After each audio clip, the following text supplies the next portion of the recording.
ভালোবাসি বাংলা সোনার বাংলা, বাংলা মানে কি বেঙ্গল। বালুচরি শাড়ি মিষ্টির হাড়ি ইলিশ চিংড়ি ফুটবল। বাংলা মানে কি মিটিং স্লোগান মিছিলে হাজার গলা।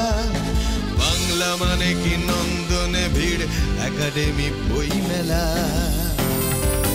বাংলা মানে কি শুধুই অতীত কিংবা চলছে চলবে।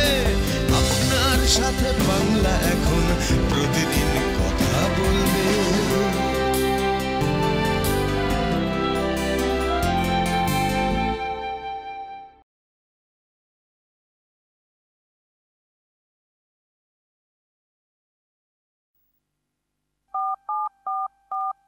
বিচ্ছিন্ন নিউক্লিয়ার দিন যাপন, ডুবে যেতে যেতেও খুঁজছি আপন।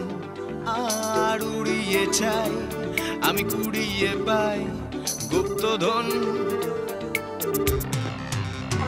সেটা তোমার শুধু তোমার টেলিফোন, চাই তোমার শুধু তোমার টেলিফোন। বলো কখন তোমার আসবে, কখন তোমার। কি ভীষণ ক্লান্তিকর এঙ্গেজ টোন নিয়ে মিশন আজ পেরিয়েছি যখন। হ্যালো বন্ধু হয়ে যাও, গোটা শহরকে পাঠাও গানের নিমন্ত্রণ। ও টেলিভিশনে বাজছে টেলিফোন, তার তারে সুরে সুরে জুড়ে যাচ্ছে জীবন। চাই তোমার শুধু তোমার টেলিফোন, বলো কখন তোমার আসবে, কখন তোমার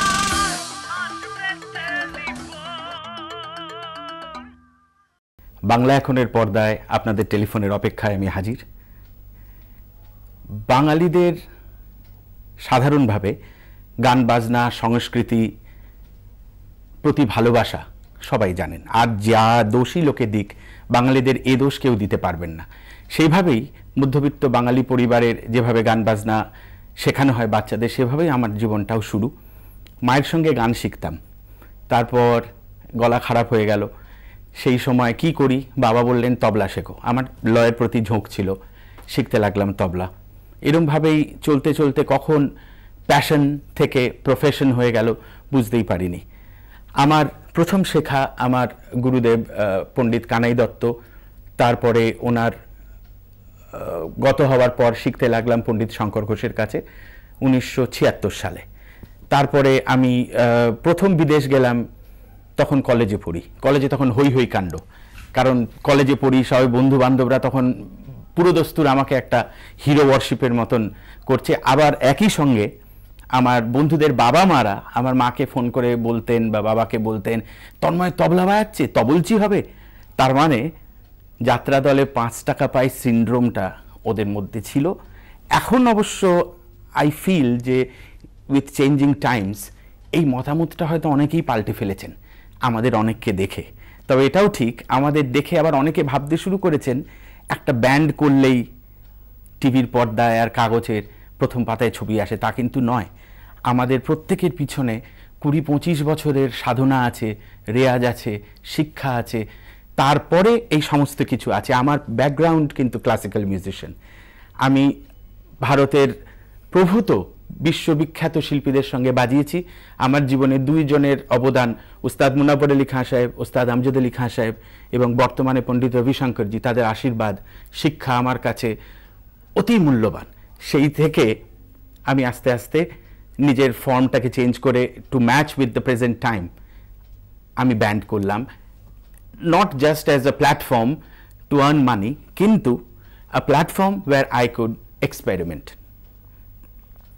তো বুঝতেই পাচ্ছেন যে জীবনে চলার পথে এটা অসম্ভব জরুরি যে আমার ফোকাস সবসময় রাখতে হবে শেখা, রেয়াজ, সাধনার প্রতি। আপনার ফোনে আমি জবাব দিচ্ছি। হ্যাঁ বলুন। হ্যালো বলুন। হ্যালো হ্যাঁ শুনতে পাচ্ছি, বলুন। হ্যালো, আমি রণজা মুখার্জি বলছি। হ্যাঁ বলুন। আমি ফসিলসের বিষাক্ত মানুষ গানটা শুনতে চাই। আপনাকে আমি তো গানের লোক নয়, আমি বাজনার লোক। আপনি অবশ্যই, ওরা ভীষণ ভালো, ওদের সিডি শুনবেন বা পরে কখনো আপনার টেলিফোনের অপেক্ষায় যখন ওদের কেউ আসবেন, আপনাকে নিশ্চয়ই সে গান গেয়ে শোনাবে। আমার গানের গলাটাও বিশেষ ভালো না, যে জন্য আমি তবলা বাজিয়ে মরছি, নাহলে তো আমি গানই গাইতাম, হয়তো ফসিলসেও গাইতে পারতাম, আপনাকে শোনাতেও পারতাম। তো যেটা আমি বলছিলাম যে গান বাজনার ক্ষেত্রে এটা অনেকেরই ধারণা যে অল্পে বাজিমাত করা যায় বোধহয়। এখন যে অবস্থাটা চলছে সেই দেখে প্রায় সকলেরই ধারণা যে একটু কিছু করলেই একটু রোজগার হবে, সবাই মুখ চিনবে। কিন্তু আমার বরাবর মনে হয়, এবং আমি সবসময় এটা বলতে চেষ্টা করি, যে এর পিছনের শিক্ষা, এর পিছনের সাধনা, এটা কিন্তু ভুললে চলবে না। আর আমরা যারা অনেককে শেখাই তাদের আমরা সবসময় বলি যে সস্তায় বাজিমাত করা আর যাতেই যাক ক্রিয়েটিভ ফিল্ডে সেটা প্রায় অসম্ভব। আমি আমার অভিজ্ঞতা দিয়ে দেখেছি, তাবর তাবর মিউজিশিয়ান আজও বলেন যে রোজ শিখছি, তাবর তাবর গাইয়ে বাজিয়ে আজও বলেন যে আজ গান বাজনাটা ভালো হলো না। তো তার মানে আমার বলার উদ্দেশ্যটা হচ্ছে সেন্সিটিভিটি একটা বিরাট ফ্যাক্টর। মনে হতে পারে আমি জ্ঞান দিচ্ছি, কিন্তু বিশ্বাস করুন অ্যাজ আ পারফর্মিং মিউজিশিয়ান এটা আমার নিজের অভিজ্ঞতা। আমার যেদিন মনে হয় আমি আজকে ভালো বাজাতে পারলাম না, আমি জানি পরের দিন আমি দারুণ বাজাবো, কারণ সেই ভুলটা আর আমার পরের দিন হবে না। হ্যাঁ, হ্যালো, বলুন বলুন। স্যার, আপনি বিদেশি মিউজিশিয়ানদের সাথে ইন্টারঅ্যাকশন কেমনি করে করেন? ইন্টারঅ্যাকশন বিদেশি মিউজিশিয়ানদের সঙ্গে আমার এক্সপোজার যাদের সঙ্গে হয়েছে, এটা একটা খুব সুন্দর প্রশ্ন করেছেন। ইন্টারঅ্যাকশন করতে হলে তার ফর্মটাকে আমার জানার প্রয়োজন আছে।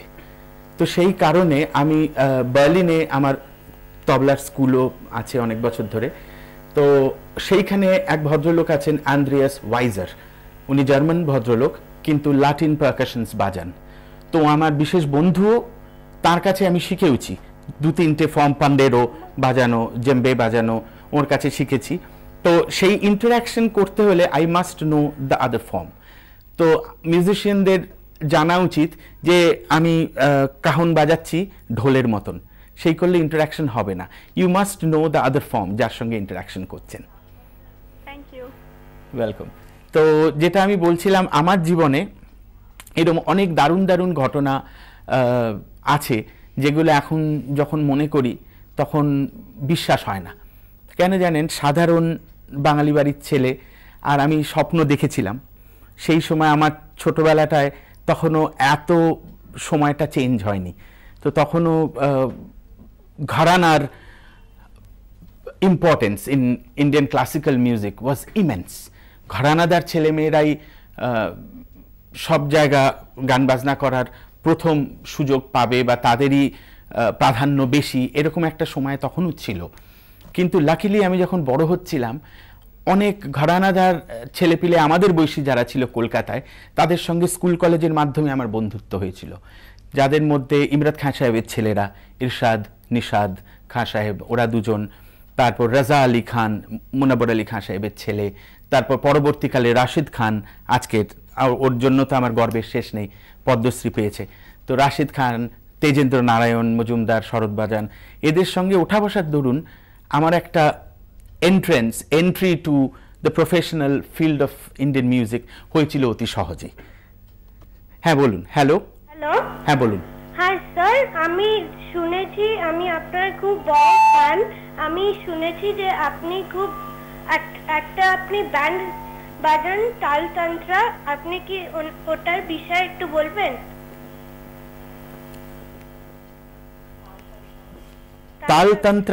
তালতন্ত্রা একটা ব্যান্ড, যেটা আমি করেছিলাম as a platform for experimentation. যে কারণে আমি অনেক কষ্ট করে স্পন্সরশিপ জোগাড় করে, আমি আর আমার স্ত্রী বন্যা, আমরা দুজনে মিলে আমার বিদেশি বন্ধুরা যারা, জার্মান বন্ধুরা, ব্রাজিলিয়ান বন্ধুরা, তাদের ডাকি, এখনও ডাকি, এবং সেইখানে আমরা we try and build a synthesis, একটা কমিউনিয়ন বিটুইন ডিফারেন্ট স্টাইলস করবার চেষ্টা করি। এবং তার মাধ্যম দিয়ে, তালতন্ত্রের মাধ্যম দিয়ে আমার খুব আনন্দ লাগে যখন এখন দেখি অনেক ব্যান্ডের ছেলে মেয়েদের কাছেই কাহন রয়েছে, জেম্বে রয়েছে, পান্ডেরো রয়েছে। যদি একটু পিছনে ফিরে যাও তখন খেয়াল করে দেখো তারা ব্যান্ডে কিন্তু তুমি এসব ইনস্ট্রুমেন্টের ব্যবহার তখন দেখতে না। So I feel that I am a party to this change, যে জন্য আমার খুব ভালো লাগে এইটা ভাবতে যে Taaltantra is not just a band. আমার কাছে তালতন্ত্রটা ইজ আ প্ল্যাটফর্ম যেখানে আমি নানা রকম কাজ নিয়ে এক্সপেরিমেন্ট করতে পারি। তো যে কথা বলছিলাম, আমার মনে হয় তোমার উত্তরটা আমি দিতে পেরেছি। তো যে হ্যাঁ, হ্যালো বলুন। হ্যালো, হ্যাঁ বলুন। অ্যাকচুয়ালি আমার নাম রাজা ঘোষ, আমি বোসপুকুর থেকে বলছি। হ্যাঁ বলুন। আমি একজন সিঙ্গার। আমার দুটো প্রশ্ন আছে। এক নম্বর হচ্ছে, আমি যখন গান করি তখন আমার সঙ্গে যদি কোনো তবলা বা গিটার জাতীয় জিনিস বাজে, তখন আমি কিছুক্ষণ গান করার পরে গানটা যে কোথা থেকে ধরবো, একটা রিদম সেন্সের আমার খুব বড় প্রবলেম আছে। মানে আমি গাইতে গাইতে হঠাৎ ফাস্ট করে ফেলছি গানটা, এই একটা প্রবলেম আমার হচ্ছে, যার ফলে আমার তালের একটু প্রবলেম হচ্ছে। সেইটা কিভাবে ঠিক করা যায়, এক নম্বর প্রশ্ন। আর দু নম্বর, আপনার যে তালতন্ত্র, একটা নার্ভাস বলে একটা টিভি পর্দায় প্রায় দেখা যায় একটা ব্যান্ড আর কি, সেখানে আমার জিনিসটা খুব ভালো লেগেছে। আপনার মতে ফিউশনের সংজ্ঞাটা কি? আপনি তো তবলার সাথে অন্যান্য ইনস্ট্রুমেন্টও বাজান, যেরকম বিদেশি যেরকম শক্তি শুনি যেখানে জাকির হোসেন অন্য মানে যন্ত্রাংশের সঙ্গে সাথে বাজিয়েছে, সেখানে আপনার মতে ফিউশনটা সংজ্ঞাটা যদি কি একটু বলেন। রাজা বাবু, আপনাকে আমি প্রথম প্রশ্নের জবাবটা আগে দিই। সেটা হচ্ছে, লয়টা সুরের মতন, বেসিক সুর জ্ঞান আর লয় জ্ঞান যে কোনো আর্টিস্টের মধ্যে আপনি ইমপ্লান্ট করতে পারবেন না, ওটা আপনার মধ্যে নিয়ে জন্মাতে হবে। এবং আমার বিশ্বাস আপনার নিশ্চয়ই সেই সুর গান আর তাল গান আছে, যেটা আপনি করতে পারেন, যেটা আমি আমার ছোটবেলায় করতাম। সেটা হচ্ছে বাসে বসে আছেন কি গাড়িতে বসে আছেন কি নিদেন পক্ষে বোরিং ক্লাসে বসে আছেন, টিচার যা পড়াচ্ছেন একেবারেই মন লাগছে না। আমি যেরকম সাউথ পয়েন্টে আমার বন্ধুরা অনেকেই জানে আমি টেবিলে তবলা বাজাতাম, যে জন্য আমাকে ক্লাস থেকে বার করে দিতেন টিচাররা প্রায়শই। তো যেটা করতে পারেন সেটা হচ্ছে যে কোনো একটা ঠেকা নিন, ধরে নিন একটা যে কোনো রাগের একটা বন্দিশ, তিন তিন না তাকে ধিন ধিন না ধা ধিন ধিন না দা ধিন ধিন দা দা তিন তিন না তাকে ধিন ধিন না, এর বন্দিশটা চলছে। আপনি মনে মনে ভাবতে থাকুন বন্দিশটা। এবার বন্দিশটা, এই ঠেকাটা চলছে তো, বন্দিশটা মনে মনে গান, ধিন ধিন না না ধিন ধিন না তিন তিন না তাকে ধিন ধিন না ধা ধিন ধিন, মনে করুন da da da da da da da da da ki paniya bar da da da da da da da da da da da da da da da da। এই যে বন্দিশটা আমি গাইলাম, উঠছে 12 মাত্রা থেকে, ডা ডা ডা ডা ডা ডা ডা ডা ডা ডা ডা ডা, এই 5 মাত্রার মুখ। সুতরাং আপনি এবার এটা নিজের মনের মধ্যে ইমপ্লান্ট করে নিন মেট্রোনমের মতো। তাদেরকে ধিন ধিন না ধা ধিন ধিন না ধা ধিন ধিন না, আকাশ বাতাস দেখছেন আর লয়টা চলছে, ধিন না না ধিন ধিন না না তাকে তাকে ধিনাকে তাকে না ধা ধিন ধিন না কৃতকতা তা ধা তাকে ধিন ধিন না ধা কৃতকতা কৃতকতা তে তা তা তাকে ধিন ধিন না ধা তাকে ধিনাকে তাকে না ধা না ধা না ধা তা তাকে ধিন ধিন না ধা। এটা আমি কিন্তু মুখস্থ করে বলছি না, আমি যেটা করছি সেটা হচ্ছে আমি এই ঝোঁকটার মধ্যে ঢুকে পড়েছি। সুতরাং আপনার জন্য it will B a big help যদি আপনি 1-2 মাস খুব কনসিয়াসলি দিন রাত একটা ট্রান্সের মধ্যে থাকুন। যাই করবেন মনের মধ্যে ঠেকাটা নিয়ে আপনি একটা দুলুনির মধ্যে থাকুন, তাতে you will get the help. আর দ্বিতীয় প্রশ্নটার জবাব হচ্ছে, যেটা আপনি দেখেছেন নার্ভাস, এটা ভরতমুনির নাট্যশাস্ত্রের 9টা ইমোশন নিয়ে আমি একটা কাজ করার ইচ্ছে আমার বহুদিন ধরে ছিল। এবং যে মিউজিক ভিডিওটা আপনি দেখেছেন ওটা রৌদ্র বলে একটা ইমোশন, আপনি জানেন রুদ্র ভাব, সেইটার মিউজিক ভিডিও দেখেছেন। এবং এইটা আমি স্টেজ প্রোডাকশন করেছিলাম প্রথিতযশা বিখ্যাত সিনেমা আর্টিস্ট দেবশ্রী রয়কে নিয়ে। আর এইটা আমি করার কারণ ছিল, অ্যাজ আ মিউজিশিয়ান আমার সবসময় মনে হয়েছে এই যে 9টা ইমোশন শুধু ক্রিয়েটিভ লোকদের মধ্যেই থাকে না, রৌদ্র কি শৃঙ্গার কি অদ্ভুত কি বিভৎস, এটা শুধু আমাদের মধ্যেই থাকে না, সাধারণ লোকের মধ্যেও থাকে। কিন্তু সেইটাকে লোকে কনসিয়াস নয়। যে লোকটা প্রেমে পড়েন সে যে সাধারণ লোক সেভাবে ওরে বাবা লোকে কি বলবে, কিন্তু আর্টিস্টরা সেটাকে ইনডালজ করে। ওয়াই? তার কারণ ইট বুস্টস ইয়োর ক্রিয়েটিভিটি। তো সেই কারণে আমার মনে হয় এই কাজটা করার প্রয়োজন ছিল। এবং world renowned film director Gautam Ghosh, আমার দাদার মতোই আমি ওকে শ্রদ্ধা করি, উনি এটা ন্যারেশনটা উনি ন্যারেট করেছেন পুরো কথাটা, এবং লাস্টে একটা মরালও বলেছেন। যেটা বলেছেন যে this exists in every human being, we don't realise it that 9 emotions are evident in our day to day life. Hello বলুন। হ্যালো, হ্যাঁ বলুন। হ্যালো, আমি হাওড়া থেকে স্বর্ণ চক্রবর্তী বলছি। বলুন। আমি আপনার ভীষণ ফ্যান, মানে আপনার তালতন্ত্র প্রচন্ডভাবে ফ্যান আমি আপনার সব রকম বাজনা শুনেছি। আচ্ছা, আমার একটা প্রশ্ন আছে যে ড্রামসে ইন্ডিয়ান ক্লাসিক্যালটা শেখবার জন্য কি তবলা শেখা খুব প্রয়োজন? ইন্ডিয়ান ক্লাসিক্যাল শেখবার জন্য? হ্যাঁ, মানে ড্রামসে ইন্ডিয়ান ক্লাসিক্যাল করবার জন্য। আপনাকে আমি একটা কথা বলি, এটা আপনার জন্য খুব হেল্পফুল হবে। পৃথিবীতে এরকম বহু কয়েকজন নাম করা ড্রামার আছে, যেরকম বিল ল্যাসবেল, বেল কসবি, মিকি হার্ট, জিম কেল্টনার, এরা টেরি বোজিও, এরা প্রত্যেকে কিন্তু তবলা শিখেছেন, কিন্তু হাতে কলমে তবলা শেখেননি। এরা যেটা শিখেছেন কম্পোজিশনগুলো, ক্যালকুলেশনগুলো। যেরকম আমি বলছি, আপনি তো ড্রামার, আপনি বুঝতে পারবেন যে একটা ক্যালকুলেশন যদি 4-এ যায়, ধরুন 1 2 3 4, 1 2 3 4, 1 2 3 4, এটা চলছে আপনার বেসিকটা।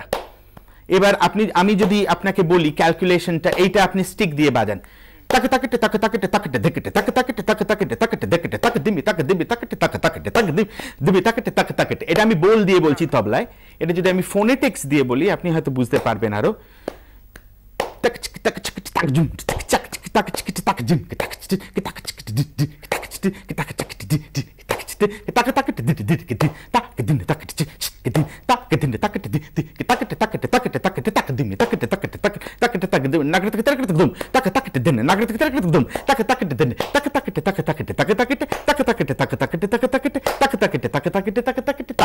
এই যে আমি লাস্টে তেহাই দিলাম, এটা যদি আপনার তবলা জানা থাকে তবেই আপনি আপনার একটা সোলো এইভাবে শেষ করতে পারবেন।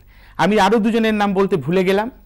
একজন হচ্ছেন ত্রিলোক গুরতু, শোভা গুরতুর সুযোগ্য পুত্র, আরেকজন তফিক কুরেশি, আল্লাহ রাখা খান সাহেবের ছেলে, উস্তাদ জাকির হোসেনের ছোট ভাই। এরা দুজনেই ড্রামার, এবং অফকোর্স সিতারা দেবীর ছেলেও আছেন। ওর বাজনাও নিশ্চয়ই আপনি শুনেছেন। ও কিন্তু তবলা জানে। সুতরাং it is a great advantage যদি আপনি তবলা শেখেন আর ইনকর্পোরেট করতে পারেন ওই বাজনাটা, ওই ক্যালকুলেশনটা ড্রাম কিটে। হ্যালো, বলুন। হ্যালো। তো আপনি খুব ভালো গান গাইতে পারেন আমি জানি, কি আপনি ভালো হারমোনিয়ামও বাজান সেটাও আমি জানি, কিন্তু আপনি ওই দুটো লাইনে না গিয়ে তবলায় কেন গেলেন? হারমোনিয়াম আমি শিখতাম। হারমোনিয়াম আমি যার কাছে শিখতাম উনি আমার ছোটবেলায়, সেই সময় যে কজন বাঙালি ওস্তাদদের ঘর থেকে উচ্চাঙ্গ সঙ্গীত মধ্যবিত্তের ঘরে নিয়ে এসছেন, তাদের মধ্যে একজন ছিলেন। 4-5 জনের নাম আপনারা সবাই জানেন: রায়চাঁদ বড়াল, হীরেন্দ্র প্রসাদ গঙ্গোপাধ্যায়, পণ্ডিত জ্ঞানপ্রকাশ ঘোষ, যার অবদান তো অনস্বীকার্য বাংলার ঘরে তবলা আজকে যে বাজছে। তার মধ্যে আরেকজন ছিলেন মন্টু বন্দ্যোপাধ্যায়। তো উনি শিখেছিলেন গোয়ার এক পণ্ডিত মুন্নে, ওনার নামটা আমি ভুলে গেছি, হোয়াট এভার, ওনার কাছে শিখেছিলেন। তো আমি হারমোনিয়াম যখন আমার গানটা বন্ধ হয়ে গেল, তো আমার মায়ের যার কাছে গান শিখতেন ওই ভদ্রলোক নরেন ভট্টাচার্য, উনি বাবাকে আর মাকে বললেন ওকে হারমোনিয়াম শেখাও, তাহলে রাগের জ্ঞান হবে। তো আমি হারমোনিয়াম শিখতে লাগলাম, রেয়াজও করতাম, খুব ভালো বাজাতাম। কিন্তু আমার গুরুজি আমাকে বললেন, পণ্ডিত শঙ্কর ঘোষ বললেন যে হারমোনিয়ামের ফিউচার কি দেখছিস? সোলো হারমোনিয়ামকে এস্টাবলিশ করতে হলে it is like next to impossible, এত ডিফিকাল্ট টাস্ক। আদারওয়াইজ হচ্ছে তোমার গাইয়ের সঙ্গে ফলো করতে হবে। So by then Zakir Hussain was already coming up. তো সেই জন্য আমার তখন ইন্টারেস্ট ছিল, আমি তবলা বাজাতামও।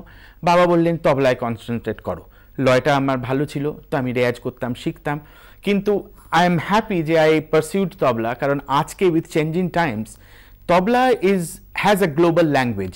সারা পৃথিবীর কত রকম ড্রামের সঙ্গে আমি তবলার সিনথেসিস করি, বা আমি as a tabla player I know the calculations, আমি বাজাতে পারি যে কোনো ড্রামারের সঙ্গে।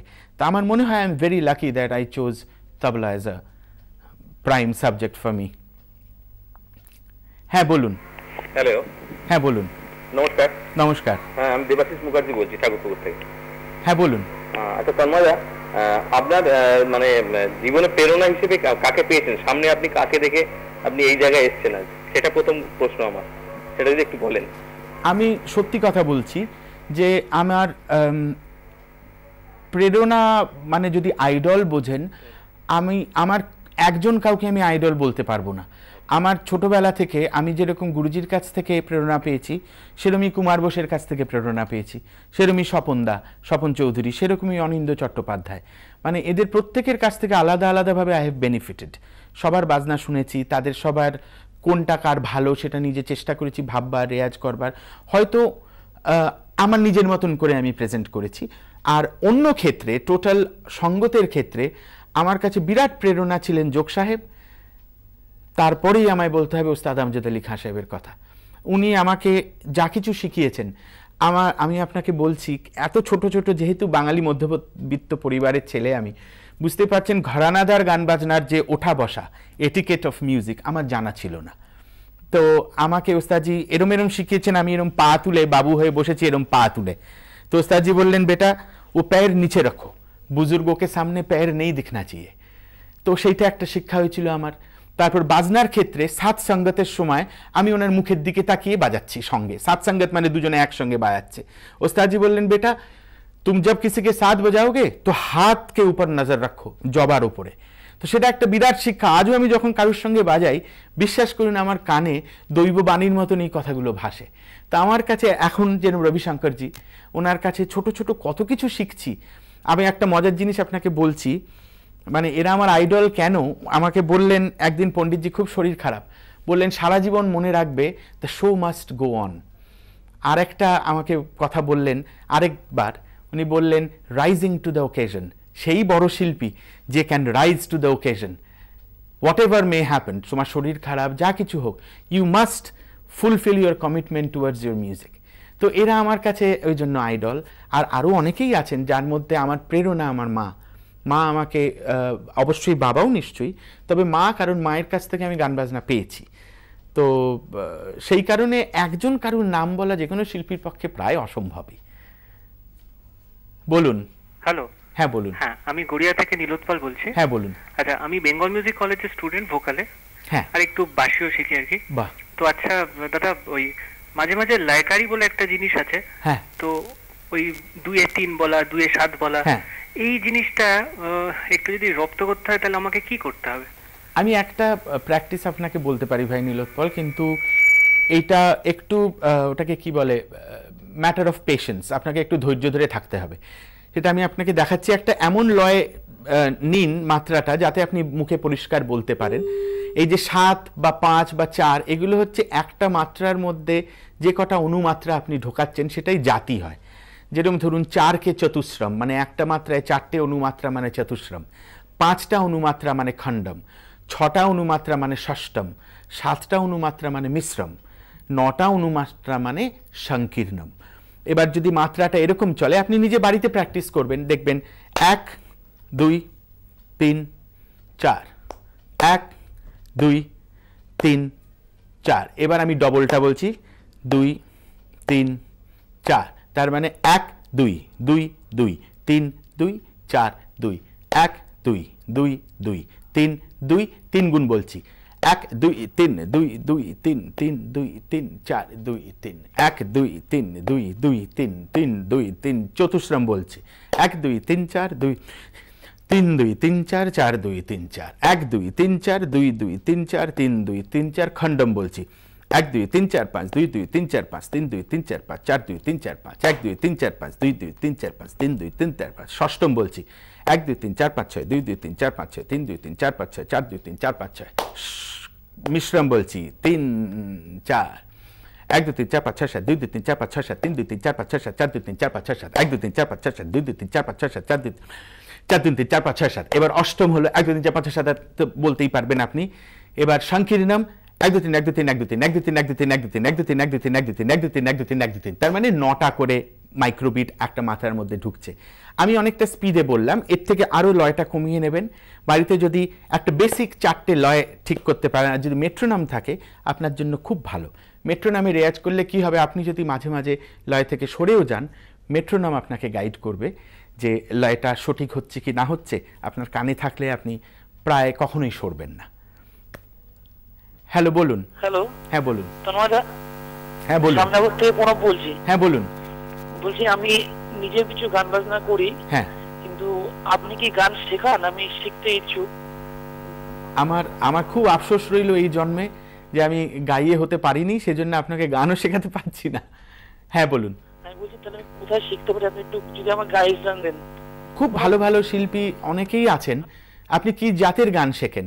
আমি অ্যাকচুয়ালি আধুনিক গান গাই, কিন্তু আমার ক্লাসিক্যাল শেখার ইচ্ছা। খুব ভালো, এটা একটা আমি আপনাকে অভিনন্দন জানাচ্ছি যে এরকম যদি প্রত্যেক বাঙালি শিল্পী শিখতেন, জানবার ইচ্ছে থাকতো, তাহলে গান বাজনার চরিত্রটাই অন্যরকম হতো। তবে আপনি উচ্চাঙ্গ সঙ্গীত যদি শেখেন তাহলে আমার মনে হয় আপনি সঙ্গীত রিসার্চ একাডেমিতে যোগাযোগ করতে পারেন। ওদের কাছে একটা জেনারেল ক্লাস হয় প্রতি বুধবার না বৃহস্পতিবার, আমার ঠিক মনে পড়ছে না। এটা আইটিসিতে 1 নম্বর নেতাজি সুভাষচন্দ্র রোড, টালিগঞ্জ ট্রাম ডিপোর পাশে। ওদের কাছে কিন্তু রেগুলার গান বাজনার শেখার ক্লাস হয় ফর জেনারেল স্টুডেন্টস। আপনিও গিয়ে গান শিখতে পারেন। আর একটা কথা মনে রাখবেন ভাই, এটা আমি আমার অভিজ্ঞতা থেকে বলছি, যারা শহরতলির ছেলে তারা একটা সুন্দর মন নিয়ে শহরে আসেন গান বাজনা শিখবেন বলে, কিন্তু ভুল হাতে পড়ে গেলে প্রথম 5, 7, 10টা বছর নষ্ট হয়ে যদি যায়, তারাও কিন্তু আফসোসের শেষ থাকবে না। এরকম অনেক ছেলে মেয়েকে আমি জানি যারা গান বাজনা শিখবে বলে শহরে আসেন, ভুল লোকের হাতে পড়ে তাদের 7-8টা বছর নষ্ট হয়ে যায়। তারপর রিয়েলাইজ করেছেন যা শিখেছি সবটা তো ভুল, তখন আর ফিরে যাবার সুযোগ থাকে না। খুব ভেবেচিন্তে গুরু সিলেকশন করবেন, গুরুদের প্রতি সাবধান। হ্যালো বলুন। হ্যালো। হ্যাঁ বলুন। দাদা আমি আপনার ভীষণ বড় ফ্যান, যদি একটু ছোট্ট করে কিছু পারফর্ম করে শোনান। আমার কাছে তো তবলা নেই, আমার কাছে একটা আফ্রিকান যন্ত্র আছে, এটা আমি অবশ্য আগেও অনেকবার বাজিয়েছি বহু জায়গায়। এটা আমার one of my favourite instruments, এটাকে জেম্বে বলে। এটা আপনারা দেখে থাকবেন আফ্রিকান সাফারি, এরকম বহু সিনেমাতে এই যন্ত্র আপনারা দেখে থাকবেন ট্রাইবালরা বাজায়। তো আমি এটা আপনাকে একটু বাজিয়ে শোনাচ্ছি।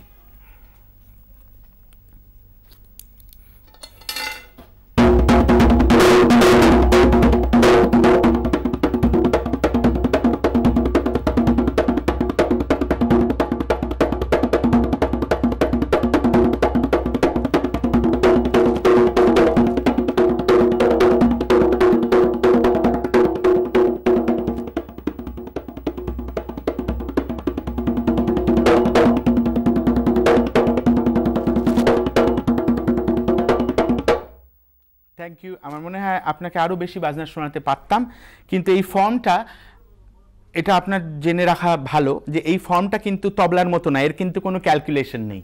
এটা কিন্তু পুরোটাই একটা গ্রুভের মধ্যে গিয়ে ওরা নিজেদের ওটাকে কি বলে ইনটিউশন থেকে বাজাতে থাকে। এর কিন্তু আফ্রিকান মিউজিকটা পুরোটাই কিন্তু is not classical at all, it is very folk and tribal. সুতরাং আমাদের মাদল বা আদিবাসীরা যেসব যন্ত্র বাজান তার সঙ্গে এর বাদন শৈলীর একটা মিশ্রণ বা একটা মিল আপনি খুঁজে পেতে পারেন। যে কথাটা বলছিলাম যে গান বাজনার ক্ষেত্রে এরকম অনেক মুহূর্ত আসে শিল্পীদের ক্ষেত্রে, যারা শিল্পী হতে চান। আমার জীবনেও এসছে, যখন আমরা স্কুল কলেজে পড়েছি, আপনাদের যেরকম বলছিলাম যে অনেক বাবা মা চিন্তিত হয়েছেন যে এ তবলা বাজাবে কি গান গাইবে। কিন্তু মনে রাখবেন যে যদি গান বাজনাটা প্রাণ দিয়ে করেন, আমি আমার নিজের জীবন থেকে বুঝলাম, আর যদি গান বাজনাটা সঠিক হয় তাহলে সাকসেস আপনার আসবেই। মন ভেঙে যাওয়ার প্রশ্নই নেই, কিন্তু ধৈর্যের একটা পরীক্ষা। ধৈর্য যদি থাকে আর রেয়াজের প্রতি যদি ফোকাস থাকে, আপনি জানবেন success has to come, it must come to you. ভেঙে পড়বার কোনো প্রশ্নই নেই। তবে এটা ঠিক যে মাঝে মাঝে মনে হয় কিছুই তো হচ্ছে না, আবার এটাও ঠিক যে এই কিছুই হচ্ছে না যারা ভাবেন তারাই এগোতে পারেন। যারা ভাবেন অনেক কিছু হচ্ছে, I am sorry to say, তারা কিন্তু বোঝেন না যে তাদের আদপে কিছু হচ্ছে না বিশেষ। সুতরাং আজও আমার মনে হয় মাঝে মাঝে, আমি নিজে আমার চেহারা দেখে বুঝতেই পাচ্ছেন আমি খুব লেজি অ্যাজ আ পার্সন, কিন্তু অ্যাট দ্য সেম টাইম আমার মাথায় সবসময় আমি ভাবি আর কি ভাবে গান বাজনা প্রেজেন্ট করা যায়, আর আরেকটু কীরমভাবে রেয়াজ করলে এই ঠেকাটা এইভাবে বাজানো যেত বা এই কম্পোজিশনটা এইভাবে বাজানো যেত। যার জন্য আপনার এক নিজের গুরু ছাড়া আরেকজন বড় গুরু হচ্ছে কান। মানে তানসেন আপনি হন না হন, কানসেন আপনাকে হতেই হবে।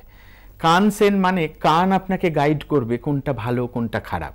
যেরকম যারা ছবি করেন তাদের চোখটা গুরু, তাদের দেখতে হবে কোনটা ভালো কাজ হচ্ছে। যে একটা যে ছবি করেন বা ছবি আঁকেন বা ছবি তোলেন, একটা মাঠ শুধু দেখলেই সে একটা দারুণ ফ্রেম ভেবে ফেলেছেন মাথায়।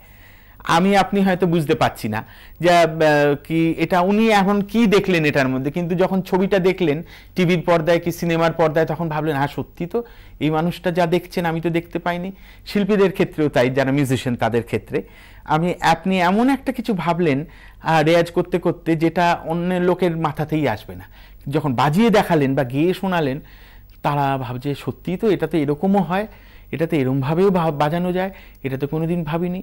তো এটা একটা আমার কাছে মনে হয় it is a life long journey. সারা জীবন শুধু চিন্তা, শুধু রেয়াজ, শুধু ভাবনার মধ্যে থাকতে হবে। তবে আমার মনে হয় একটা মিউজিশিয়ান হয়তো জীবনে হাতে গুনে কয়েকবার এরকম হবে যে গান বাজনাটা মনে হবে যে হ্যাঁ আজকে একটু গান বাজনাটা মনে হচ্ছে ঠিক করতে পেরেছি। কিন্তু যারা বলেন যে আজ ফাটিয়ে দিলাম, সেই সব শিল্পীর থেকে দূরে থাকবেন।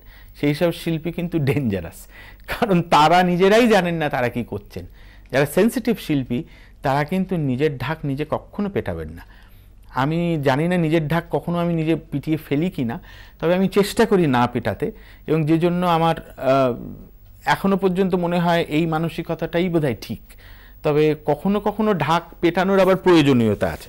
দেখবেন একটা জায়গায় গেলেন, এরকম অনেক লোক আছে নিজের গল্প বলে যাচ্ছে, আর এমন গল্প বলছে যেটার সঙ্গে আপনার কোনো কানেকশন নেই, গান বাজনা ছাড়া অন্য নিজের জীবনের গল্প, ব্যবসার গল্প, চাকরির গল্প।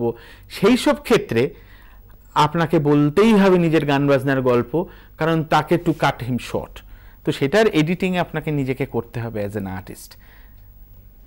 হ্যাঁ হ্যালো বলুন। হ্যালো হ্যাঁ বলুন। তন্ময়? হ্যাঁ বলুন। তন্ময়, আমি তোমার ক্লাসমেট ছিলাম স্কটিশে। আমার নাম প্রতীক মজুমদার। আমার কোনো প্রশ্ন বা জিজ্ঞাসা নেই, but I just wanted to congratulate you. You are doing very good and you make all our friends very proud of you. Thank you. তুই যখন স্কটিশের বন্ধু তখন তুই জানিস আমার ওইসব গল্প নিশ্চিত তোর মনে আছে। সব জানি রে। চন্দ্রনাথ চ্যাটার্জির, আমি দর্শক বন্ধুদের জন্য একটা মজার গল্প বলি। আমার কলেজের বন্ধু, আমি মাঝখানে একটা কথা বলে নেব। হ্যাঁ বল। একটা কথা বললি যে আমি তোর হয়ে সবাইকে বলি যে এই তন্ময় কিন্তু কোনোদিন নিজের ঢাক নিজে পেটায়নি, এটা আমরা জানি, আমরা ওর সাথে একসাথে পড়েছি class 11-12-এ। and he is such a nice and a very potential artist, এবং আমি গ্যারান্টি দিয়ে বলতে পারি ওর সমস্ত বন্ধুদের হয়ে, সমস্ত দর্শক বন্ধুরা যারা শুনছেন, যে ও কিন্তু নিজের ঢাকটা কোনোদিন পেটায়নি। ও যেখানে আজকে পৌঁছেছে পুরোপুরি নিজের পোটেনশিয়ালে, পুরোপুরি নিজের পরিশ্রমে। কিভাবে পরিশ্রম করেছে সেটা আমরা নিজের চোখে দেখেছি। Tanmoy, we are very proud of you. Thank you, thanks a lot, you make me really happy. আরো ভালো করিস তন্ময়। থ্যাংক ইউ, ঠাকুরের কাছে প্রার্থনা করিস।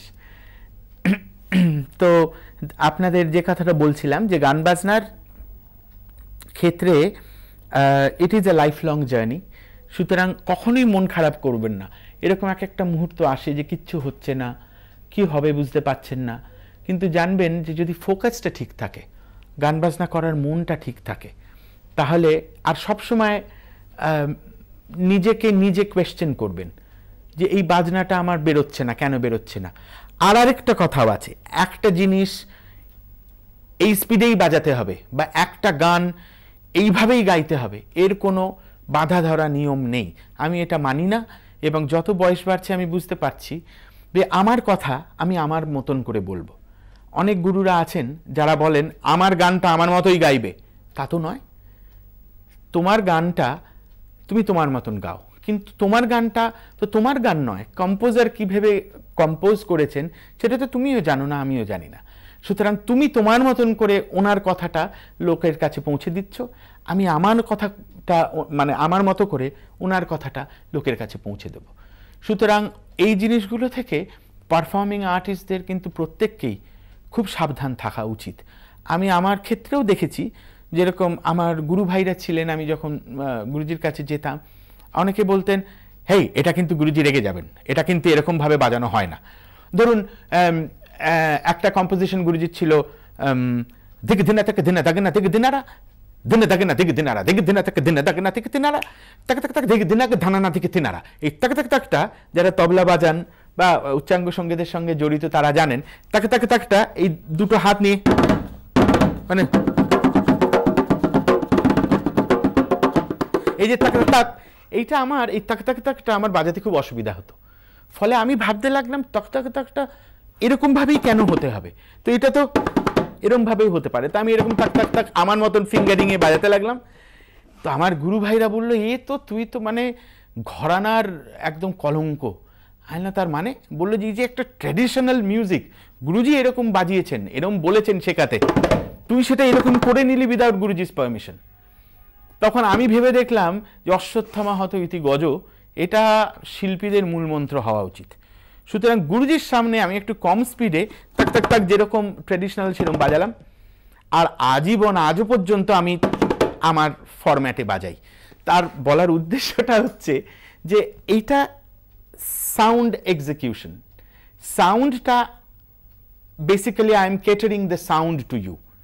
আগেকার দিনের ওস্তাদদের একটা ধারণা ছিল যে যেরকম ট্র্যাডিশনাল বাদন শৈলী সেরকমভাবেই প্রত্যেক কম্পোজিশন বাজাতে হবে বা গাইতে হবে। কিন্তু আমার অ্যানালিসিসে আপনার হাতের মাপ আর আমার হাতের মাপ তো এক নয়। তো আমার হাতের বা রিস্টের ম্যানিউভারিং, ডেক্সচারিটি, ফ্লেক্সিবিলিটি আপনার সঙ্গে এক হতে পারে না। ফলে আমার যন্ত্রটা আমি যেরকম সুবিধে আমার হাত পারমিট করবে আমি সেরকমভাবে যদি বাজাই, তাই তো কোনো দোষের কথা নয়, সেটা দোষ হওয়াও উচিত না। তো এইটা একটা আমার মনে হয় আমার জীবনে আমি এটা ফলো করি, এবং আমার মনে হয় সমস্ত পারফর্মিং মিউজিশিয়ানেরই কিছু না কিছু এরকম আছে ওয়ে আউটস। তো তারা নিজেরাই জানেন সেটা হয়তো সবসময় লোকের সামনে আসার প্রয়োজনও নেই, আসার দরকারও নেই। এটা আমি কথা প্রসঙ্গে জাস্ট বলে রাখলাম আর কি। হ্যালো হ্যালো, হ্যাঁ বলুন। নমস্কার। হ্যাঁ নমস্কার, সল্ট লেক থেকে সঞ্জয় কুন্ডু বলছি। হ্যাঁ বলুন। আচ্ছা, আমি যেটা জানতে চাইছি সেটা হচ্ছে যে আমার মেয়ে আপনার ওই রবীন্দ্রসঙ্গীত নিয়ে একটু চর্চা করে। আমার মেয়ে আপনার ক্লাস 8-এ পড়ে। হ্যাঁ, রবীন্দ্রসঙ্গীত শেখায়, ওর বেসিক্যালি ওর মাই শেখায়। এবার আমি ওকে একটু আপনার ওই ক্লাসিক্যাল মিউজিকের দিকে মানে সুইচ ওভার করতে চাইছি। হ্যাঁ, ক্লাসিক্যাল মিউজিক ওকে একটু শেখাতে চাইছি। এই ব্যাপারে আপনার কাছে একটু মানে গাইডলাইন চাইছি যে কোথায় গেলে পরে কিভাবে মানে সঠিক, আপনি একটু আগে বললেন যে সঠিক গুরু বেছে নেওয়াটা একটা বিরাট ব্যাপার। নিশ্চয়ই। হ্যাঁ, সেই কারণে মানে আমিও একটা সময় আপনার মানে শিখতাম, কিন্তু ওই সাংসারিক চাপে বিভিন্ন বিষয়ে সেটা সম্ভব হয়ে ওঠেনি করা। সেই জন্যই মেয়েকে যাতে আমি সঠিকভাবে গাইড করতে পারি, সেই জন্য আপনার কাছে একটু আপনার গাইডলাইন চাইছি। আরেকটা ব্যাপার যে আরেকটু রিকোয়েস্ট করছি যে যদি শেষ মুহূর্তে যদি আপনি একটু ছোট করে পারফর্ম করে আমাদের শোনান। হ্যাঁ অবশ্যই, আমি আপনাকে অভিনন্দন জানাচ্ছি, কারণ রবীন্দ্রনাথের গান, রবীন্দ্রনাথকে নিয়ে আমাদের গর্বের শেষ নেই এবং গর্ব হওয়ারই কথা। কারণ ওনার থেকে বড় ফিলসফার আমাদের দেশে আর কয়জন আছে, হয়তো আরেক 2-3জন নাম করতে পারেন, কিন্তু ওনার মতন একটা মানুষ যার সমস্ত জীবনের সমস্ত ফিল্ডে, জীবনের সমস্ত অ্যাঙ্গেলকে নিয়ে ওনার লেখা রয়েছে। অ্যাট দ্য সেম টাইম আমার কেমন জানি না মনে হয় রবীন্দ্রনাথের গান, সব শিল্পীরই একটু রবীন্দ্রনাথের গান একটা রেকর্ড করলাম। আমার বিশ্বাস করুন, একটা শিল্পী হিসেবে আমার খুব কষ্ট এই জন্য হয় যে রবীন্দ্রনাথের গানকে ভালোবেসে যত না ওনারা গান করেন, তার থেকে বেশি হচ্ছে Rabindranath himself is a huge industry. রবীন্দ্রনাথের গান গাইলে আমাদের টুকটাক অনুষ্ঠান হতে থাকবে, সুতরাং আমাদের রবীন্দ্রনাথের গান একটু গাইলে অনুষ্ঠান হবে, এই অ্যাঙ্গেলটা ওনাদের মাথায় বেশি ইম্পর্টেন্স পায়। তো উচ্চাঙ্গ সঙ্গীত, রবীন্দ্রনাথের এরকম অনেক গান আছে, উচ্চাঙ্গ সঙ্গীতের তালিম থাকলেই সেই টপ্পা অঙ্গের গান, সেই গলার ভাঁজ, গলার গায়কি আপনি ইমবাইব করে সেই গান ঠিক সঠিক সম্মান জানাতে পারবেন সেই গানে। আর টিচারের ক্ষেত্রে আমার মনে হয় সঙ্গীত research academy is the right place, কারণ ও ছোট্ট মেয়ে, ওর ভবিষ্যৎ অনেক। আর তাছাড়া আমার মনে হয় অজয় চক্রবর্তী, অজয়দা তো আমার মনে হয় আজকের কালে one of the greatest teachers, কারণ কৌশিকী তার সব থেকে বড় নমুনা। আমি ছোটবেলা থেকে কৌশিকীকে দেখেছি কিভাবে, কি ট্যালেন্টেড। অবশ্য ও জিনিয়াস, ওর কথা যদি ছেড়েও দিই, আরও 10-12 জন ছেলে মেয়ে অজয়দার ছাত্রছাত্রী আমি জানি যারা দুর্ধর্ষ গায় এবং কৌশিকীর মতনই প্রায় গায়। সুতরাং হয় অজয় চক্রবর্তীর কাছে যেতে পারেন শ্রুতিনন্দনে, বা সঙ্গীত রিসার্চ একাডেমিতে আপনি যেতে পারেন। আর বাজনা তো আমি এক্ষুনি বাজালাম, আনফর্চুনেটলি আমার কাছে তবলা নেই, আমি ক্ষমা চাইছি আজকে, কিন্তু আমি একটা বোল আপনাকে পড়ে শোনাচ্ছি। এটা পণ্ডিত জ্ঞানপ্রকাশ ঘোষের কম্পোজিশন, আমার মনে হয় আপনার ভালো লাগবে। ধিন না ধিন ঝাপতালে, তিন না ধিন ধিন না ধিন না ধিন ধিন না তাকে তিন না ধিন, कृतकता किट धी नगिन दगी तकटकता दिटता कतगदी कतकतकता घेगता गिन नगदर गिन नग तकटकता धनन ना गे गे गे गे गिंत्रान ते धनन ना गे गे गे गे गिंत्रान ते धनन ना गे गे गे गे गिंत्रान धिन ना तकतिन আরেকটা শোনাচ্ছি আপনাকে तकटदा तकटदा ताकिटदा गेरे नगत गेरे नगत नगत गेरे नगत तकटकता दिन नका घेगे ना सॉरी नाक दिन दिन तकटदा तकटदा ताकिटदा गेरे नगत गेरे नगत नगत गेरे नगत तकटकता दिन नका घेगेता तकटकता गेके के नन ना के तकट तकट तक तकट कतके तू गेन ता धा दिन ना दिन ना दिन ना धा दिन ना दिन ना धा ধিন্না ধিন ধিন্না তিন্না ধিন ধিন্না ধিন এই দুটো ঝাপতালের কম্পোজিশন আপনাকে শোনালাম আজকে আপনাদের সামনে এসে হ্যালো হ্যাঁ আপনাদের সামনে আসার সুযোগ পেয়েছি বাংলা এখনের পর্দায় আমার কৃতজ্ঞতা শেষ নেই আপনাদের কাছেও আমার অনেক কৃতজ্ঞতা আবার দেখা হবে নমস্কার ভালো থাকুন